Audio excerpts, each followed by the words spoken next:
అంటే నిజామాబాద్ ప్రెస్ క్లబ్కి వచ్చినటువంటి యువతకు అంటే ఎంతోమంది ఇలా టైం పాస్ చేసుకుంటూ బయట టైం వేస్ట్ చేస్తున్న సమయంలో ఒక మంచి కార్యక్రమానికి మీరు ఎందుకు వచ్చిర్రు అంటే మీలో ఒక మంచితనం ఉన్నది కాబట్టి ఇలా ప్రెస్ క్లబ్కి వచ్చిర్రని తెలియజేస్తూ మీ అందరికి మీరే సఫలు కొట్టుకోవాలని విజ్ఞప్తి చేస్తాను. ఎందుకంటే అదేవిధంగా ఇక్కడ గెస్ట్ వచ్చిన అందరు కూడా మంచిగా మాట్లాడిర్రు. మన టాపిక్ మెయిన్గా మనం తెలంగాణలో ఉన్న యూట్యూబ్ ఛానల్ అందరికీ రిక్వెస్ట్ చేస్తున్నా, తెలంగాణలో మళ్ళీ అడ్డదారిలో బ్యాక్లాగ్ ఉద్యోగాల ప్రయత్నం చేస్తున్న అవినీతి పరులపై నిజామాబాద్లో సంచలన ప్రెస్ మీట్ ఎందుకు పెట్టినామంటే 2 నెలల క్రితం ప్రభుత్వం దృష్టికి సమాచారాన్ని తీసుకెళ్ళినాం సార్. అంటే సీఎం దృష్టికి కానీ మంత్రుల దృష్టికి కానీ ఎమ్మెల్యేల దృష్టికి కానీ తీసుకెళ్ళినాం. ఏమని? ఇరిగేషన్ డిపార్ట్మెంట్లో కానీ రెవెన్యూ డిపార్ట్మెంట్లో కానీ మున్సిపల్ శాఖలో కానీ అడ్డదారిలో జాబులు అమ్ముకోవడానికి ప్రయత్నిస్తున్న అధికారులు గ్రూప్ 1 ఉన్న వాళ్ళు కానీ గ్రూప్ 2 ఉన్న వాళ్ళు కానీ దీనివల్ల మీ ప్రభుత్వానికి చెడ్డ పేరు వస్తుందని చెప్పి సోమాజిగూడ ప్రెస్ క్లబ్లో 2 నెలల క్రితం ఇదే విధంగా ఒక ప్రెస్ మీట్ పెడితే మంచి స్పందన వచ్చింది. నిజామాబాద్లో వేటి న్యూస్లో కూడా ఫుల్ వైరల్ అయింది. నిర్మల్ వేటి న్యూస్లో, ఆదిలాబాద్ వేటి న్యూస్లో, హైదరాబాద్ రంగారెడ్డి వేటి న్యూస్లలో కానీ మిగతా యూట్యూబ్ ఛానల్లో కానీ అన్ని పత్రికలలో వచ్చిన తర్వాత భయప్రాంతులకు గురై వద్దురా బాబు అని చెప్పేసి డబ్బులు ఇచ్చిన వాళ్ళు కానీ తీసుకున్న వాళ్ళు కానీ రిటర్న్ ఇవ్వడం జరిగింది. కానీ 2 నెలలు గ్యాప్ వచ్చిన తర్వాత మళ్ళీ అందరు సైలెంట్ అయిపోయారు. మేము జాబులు అమ్ముతాం, మీరు కొనుక్కోండి అని చెప్పి దీంట్లో 3 ఉంటారండి ప్రధానంగా ఇట్లాంటి అడ్డదారులో జాబుల విషయంలో. ఒకటి, జాబులు అమ్ముతామని చెప్పి అధికారులు, అవినీతి అధికారులు. రెండోది, మధ్యలో ఉండే బ్రోకర్లు.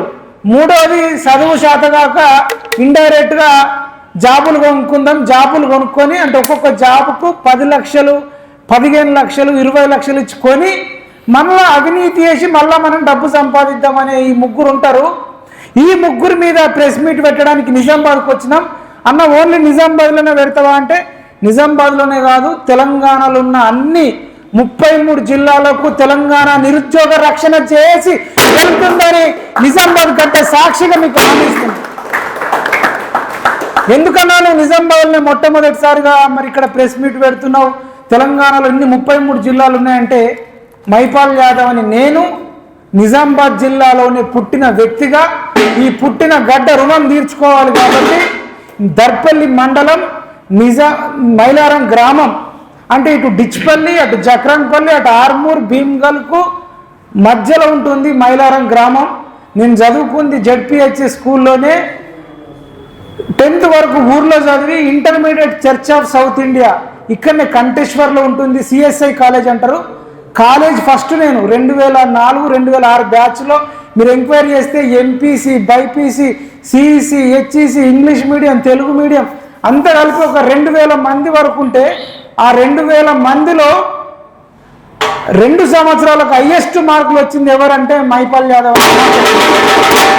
అంటే ఒక ఇట్లాంటి వ్యక్తి. నేను మధ్యలో 7th తర్వాత నా ఎడ్యుకేషన్ బంద్ చేసి ఒక 2-3 ఇయర్స్ గొర్రెలకు పోవడం జరిగింది. తర్వాత నాకు ఎడ్యుకేషన్ విలువ తెలిసి 10thలో 2nd, ఇంటర్మీడియట్లో కాలేజ్ ఫస్ట్, మళ్ళీ డిగ్రీలో జీజీ కాలేజ్లో డిస్టెన్స్లో 70% ఎబో గిరిరాజ్ గవర్నమెంట్ కాలేజ్లో బీకామ్ కంప్యూటర్స్.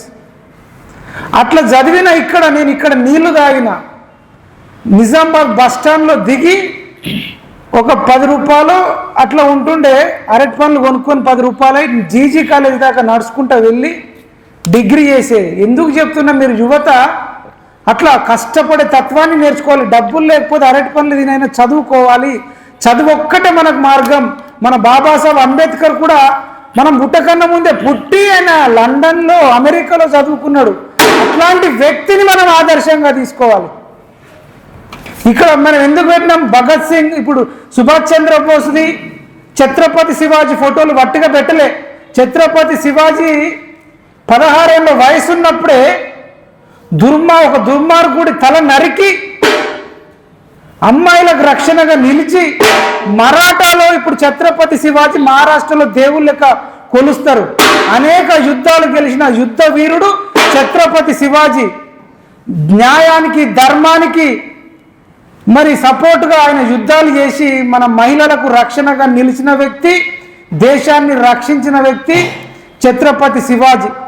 సుభాష్ చంద్ర బోస్ మన దేశంలో వీలు కాకపోతే జర్మనీకి వెళ్ళి హిట్లర్ను కలిసి అక్కడ మన భారతీయులు అక్కడికి వస్తే రెండవ ప్రపంచ యుద్ధంలో బ్రిటిష్ వారి తరపున మన వాళ్ళు సైనికులుగా వస్తే మీరు బ్రిటిష్ వారి తరపున భారతీయులు ఎందుకు కష్టపడాలి, మనమే బ్రిటిషర్ని తరిమేయాలని చెప్పి అక్కడ ఆ దేశంలో సుభాష్ చంద్రబోస్ దేశం మీద ప్రేమతోని మన సైన్యాన్ని ఒక రాటుదేలేటట్టు చేసి ఆ సైన్యాన్ని ఇక్కడికి పంపి బ్రిటిష్ వాళ్ళను భారతదేశం నుంచి వెళ్ళగొట్టడానికి అత్యంత కీలక పాత్ర వహించినటువంటి సుభాష్ చంద్రబోస్ ఇద్దరిని మనం ఆదర్శంగా తీసుకొని వచ్చినాం. అట్లాంటి వ్యక్తులు మన కోసం కష్టపడితే ఇలా లుచ్చాగాళ్ళు మున్సిపల్ శాఖలో, రెవెన్యూ శాఖలో, ఇరిగేషన్ శాఖలో జాబులు అమ్ముకుంటారండి. నెలకు లక్షలలో జీతం వస్తుంది. నెలకు లక్షలలో జీతం వచ్చినాక కూడా ఇట్లా అమ్ముకుంటారంటే తిండి లేక ఎంతో మంది చచ్చిపోతూ ఉంటే వీళ్ళు ఇంకా తిన్నది అరగలేక జాబులు అమ్ముకుంటారు. మీకు డబ్బులు కావాలనుకుంటే ఇంకా ఏదైనా రియల్ ఎస్టేట్ చేసుకోండి, స్టాక్ మార్కెట్లో ఈక్విటీ షేర్లలో షేర్ పెట్టుకోండి, నిఫ్టీ 50లో టాప్ 50 కంపెనీలలో ఇన్వెస్ట్మెంట్ చేసుకోండి, మీ కుటుంబ సభ్యులతో ఇంకేదైనా వ్యాపారాలు చేసుకోండి. కానీ మరి చదువుకున్నాక జాబులు రాకపోతే, మెరిట్ స్టూడెంట్లకే జాబులు రాకపోతే మరి ఇంకెవరికి వస్తాయి అంటే మరి ముందే గవర్నమెంట్ చెప్పాలి, మీరు చదువుకున్నోడికి జాబులు రావు, మేము నచ్చినోడికి అమ్ముకుంటామని చెప్పండి. కేసీఆర్ ఉన్నప్పుడే నిర్మల్లో 44 జాబులు అమ్ముకుంటే ఆయన పరిపాలన మంచిగా లేదు. ఒక నిర్మల్లోనే కాదు తెలంగాణలో అన్ని జాబులు అమ్ముకుంటారు, బ్యాక్లాగ్ జాబులు అమ్ముకుంటున్నారు, గ్రూప్ 1 జాబులు అమ్ముకుంటున్నారు, గ్రూప్ 2 జాబులు అమ్ముకుంటున్నారు, ఎంసెట్ లీక్ అవుతుంది, ఇంటర్మీడియట్ పేపర్లు లీక్ అవుతున్నాయి, చచ్చిపోతారు. అంటే మేము తెలంగాణ అంతా తిరిగి అవ్వలకాలు మొక్కి కాంగ్రెస్ పార్టీ రావడానికి ఇండైరెక్ట్గా ఉపయోగపడితే ఇవాళ ఏం జరుగుతుందండి? ఇక్కడ అసలు ఎవడన్నా పని చేస్తున్నాడా? ఎవడికి నచ్చిన జాబ్ వాడు అమ్ముకోవచ్చు. రేవంత్ రెడ్డి గారు ఇలా పేపర్లు అంటున్నాడు, మేము కలుషిత ఆహారం తిని చనిపోతున్న బిడ్డలకు అండగా ఉంటాం, ఒక ఫోర్స్ ఏర్పాటు చేస్తాం, కఠినంగా చూసుకుంటాం, మా బిడ్డలకు చూసుకుంటాం అంటారు. మరి చదివిన పిల్లలకు రేపు జాబ్ రావాలంటే జాబ్లు ఎడికెళ్ళి వస్తాయి? మీరు బ్యాక్లాగ్లో అడ్డదారులు అమ్ముతున్నారు. మస్తి కచ్చి ఉన్నారు చాలా మంది అధికారులు మున్సిపల్ శాఖలో, రెవెన్యూ శాఖలో, ఇరిగేషన్ శాఖలో.